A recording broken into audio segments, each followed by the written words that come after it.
You guys, today for art, I am so excited about our art project. It is a top secret Mother's Day card.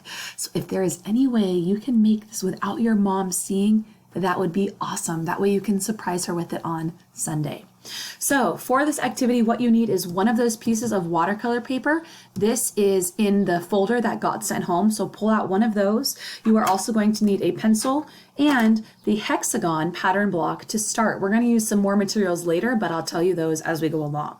So if you need to stop the video and get those things, please do. Otherwise, we're going to jump right in.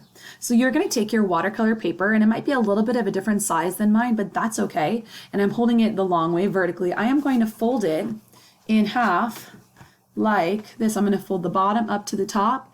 This can be hard. This paper is a little bit tough, so just do your best. I like to line it up.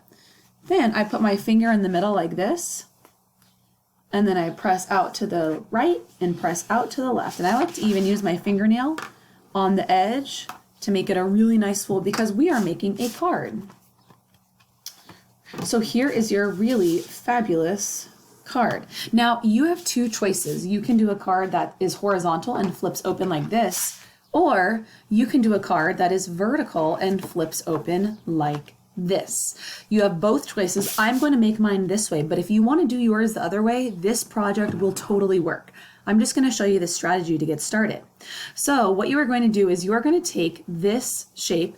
This is actually the same shape in a honeycomb or a beehive. So we're actually going to be making a really cool beehive card for our moms. So what I'm going to do is I'm actually going to start by, I could put the shape like this in the corner, but then there's going to be a little white patch. So what I'm going to do is I'm actually going to go off my corners just a little bit.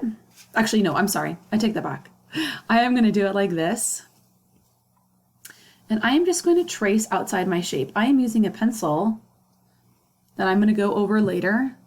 And I'm just going to trace my shape like that. Cool, huh? Now what I'm going to do is instead of connecting it at the corners, I am actually going to connect it on a side to make what's going to look like a beehive or what we call honeycomb. So then I'm going to draw another one. Basically, we're going to end up with a page full of hexagons that are all connected to each other. Then you're going to notice it's going to fit over here into these two sides. I'm going to line it up and I'm going to draw like this. And I'm going to draw it like that. And then I'm just going to keep, it's like a puzzle, and I'm just going to keep fitting in my hexagon pattern block onto the sides. Are you starting to see this really cool pattern emerge? See, it'll fit in there. So I put it in there. I'm going to trace it out. And so what I'm going to do is I'm going to pause the video and I am going to finish my entire page and show you what it looks like at the end, okay? And then you can do the same thing. Okay. All right, does your card look a little bit like mine? We have this really cool hexagon pattern going across the whole thing. I just want to show you a couple things we can do when you get to the edges because you're going to know your hexagon block won't start fitting. So here you can see there's a large shape right here. If I were to plug this in and match it up with those two lines right here, then I will just need to add on a little line like that just to keep my pattern going and make it look like it just runs right off the page. Over here, this one fits in, but I can add this tiny line here to make it run off the page. And then same thing up here, I can plug it in on my lines and then run this one across. Up here I can plug it in, that one fits. So that way it really just looks like my hexagon pattern is running right off the page. Super cool, huh?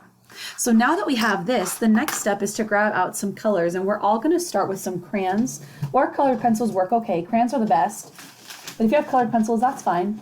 And we're going to start with crayons, or crayons first, and then you'll have the choice of doing the rest of it in colored pencils, crayons, or watercolors. But we are going to start with crayon. So I'm going to pull out a light orange color. I think the lighter the orange, that's a little bit better if you have that. So pull that out. And what we're going to do is I'm just going to actually outline all my hexagon shapes in this orange color. Just very simply like this. I'm going to trace all of them, go over my pencil like this. It's not very dark. I'm doing it pretty quickly. If you notice, because of our cool pattern, like here on this one, it's because I traced the line for this hexagon, I don't actually have to trace it for that one. It's already traced because they share a side, which is so cool. So this should go pretty quickly. If you ever need to stop the video and work on this, of course you can. Alrighty, so keep going all the way until you've got all of those orange ones filled in. I love this project for a lot of reasons because it involves math. It uses our pattern blocks and shapes and patterns, which is so cool.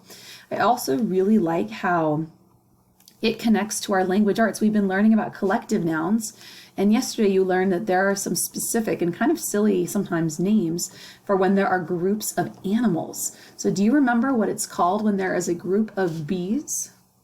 If you remembered swarm, then you remembered correctly. That's what we call it when there is a group of bees. And I don't know about you, I really like bees. I really like honey, but I'm not sure I ever really want to see a swarm of bees because that is a lot of bees and a lot of stingers. So I'm not so sure about that, even though I love bees. All right, now that we have all of our hexagons outlined and drawn, we have this really cool honeycomb. It's what it looks like in a beehive. What we're gonna do is we're gonna start with some crayons or colored pencils. Crayons work the best because if you wanna do watercolor on top of it, crayons look really cool under watercolor. So this is where I'm gonna do just a really light coloring with these colors. You need some sort of yellow or like golden yellow color and maybe that same light orange you use to trace out your hexagons. So what I'm gonna do is I'm just gonna really lightly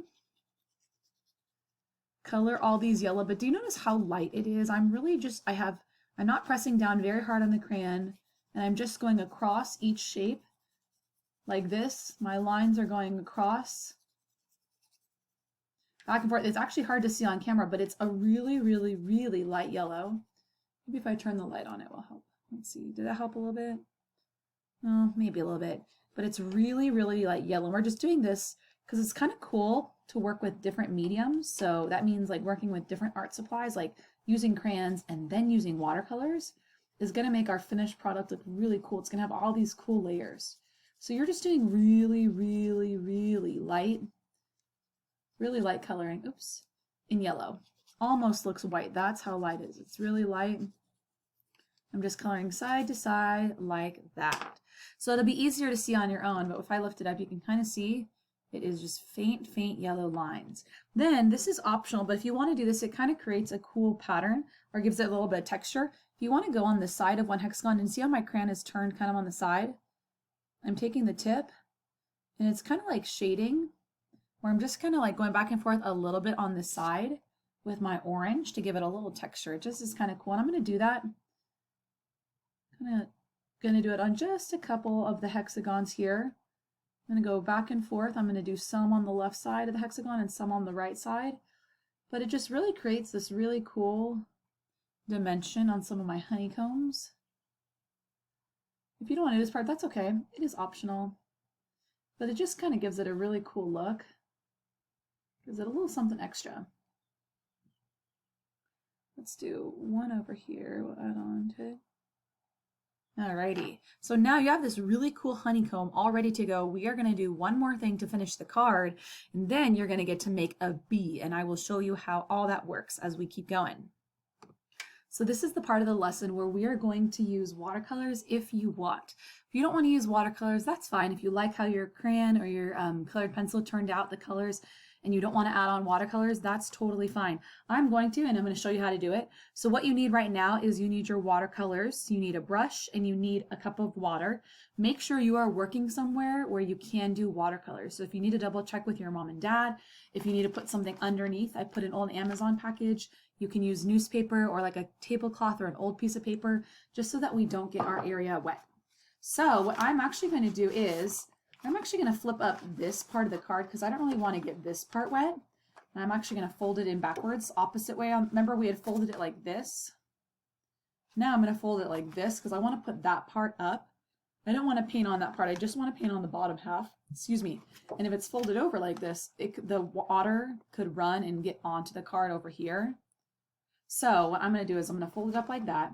Then I'm just going to go over really lightly with some yellows, and it's just going to add a really nice texture to this card, another layer.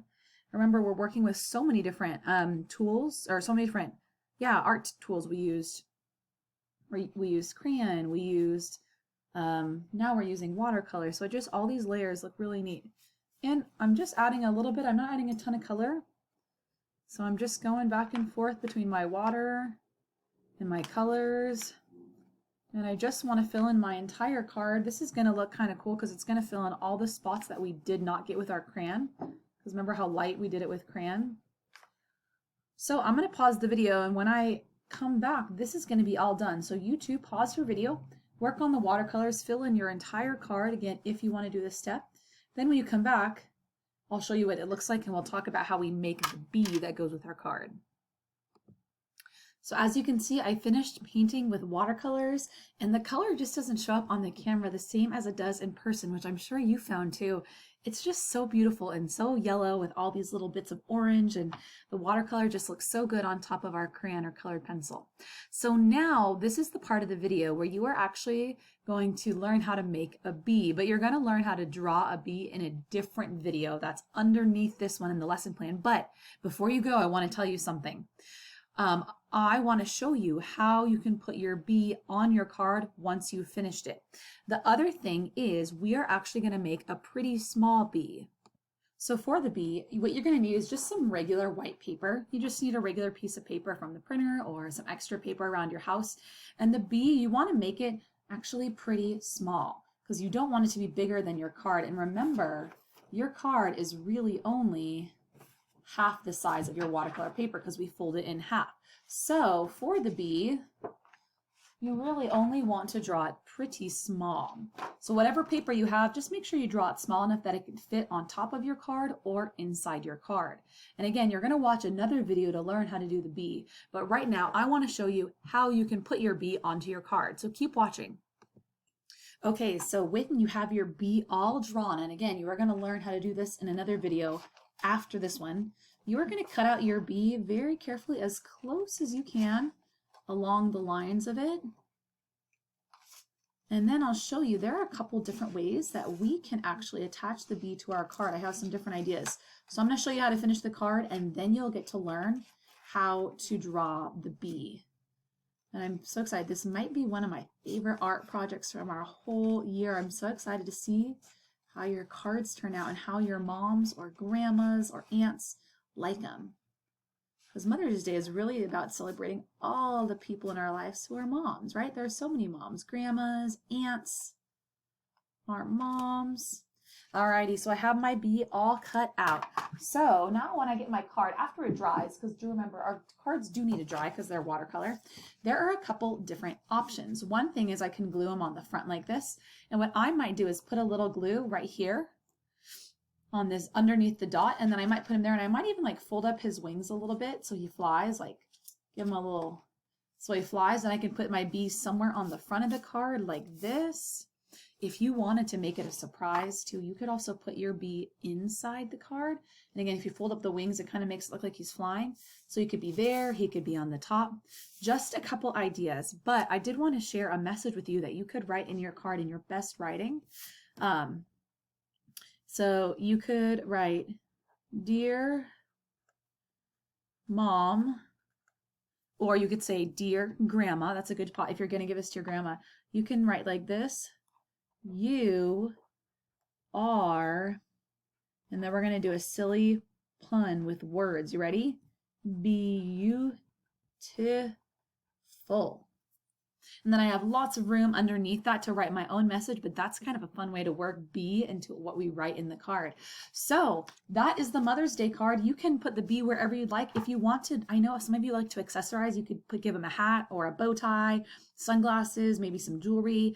You can do rainbow wings, whatever you want. This is your card, your art project. You can put your bee wherever. Just want to give a couple ideas and this fun sentence. So now that my video is done, you get to go watch and learn how to actually make the bee and then finish up your card. Just remember to glue him down so he doesn't fly away.